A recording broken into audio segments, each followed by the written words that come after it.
Letošnji mednarodni dan sluha je Zveza gluhih in naglušnih Slovenije obeležila s sloganom Ne zamenjaj sluha za kratkotrajni užitek. Izguba sluha je čedalje bolj pogosta težava, ki prizadene mnoge ljudi po vsem svetu. Med mladimi so najpogostejši dejavniki okvare sluha ravno glasni koncerti in izpostavljenost glasni glasbi.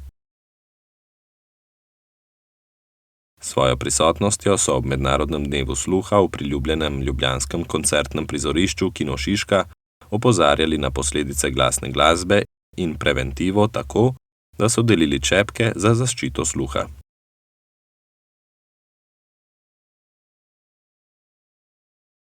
Danes smo tukaj, zato smo se zveza odločili za mednarodni dan sluha organizirati eno stojnico.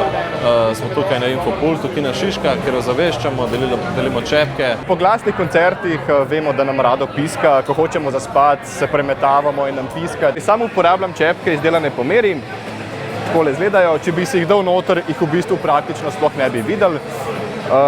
Namenjeni so pa v bistvu, ko smo izpostavljeni glasni glasbi. Moja izkušnja s temi čepki, bom kar tako povedal, dejansko vsakič, ko sem šel jaz po neki žurki, po neki veselici spat, je meni konstantno piskalo v ušesih.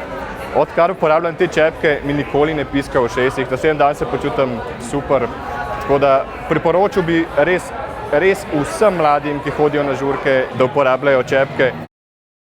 V sodelovanju z organizatorji smo podelili tudi 2 vstopnici in koncertne čepke, zato da pokažemo, da to niso ovira, da je v bistvu samo boljše, da naslednji dan ušesa ne trpijo, da ni prevelike obremenitve.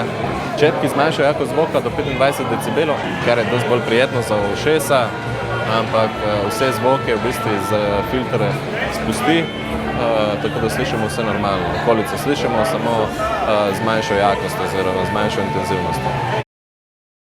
Zmagovalka naše nagradne igre, Ula Weber, je prvič poskusila nositi čepke na koncertu.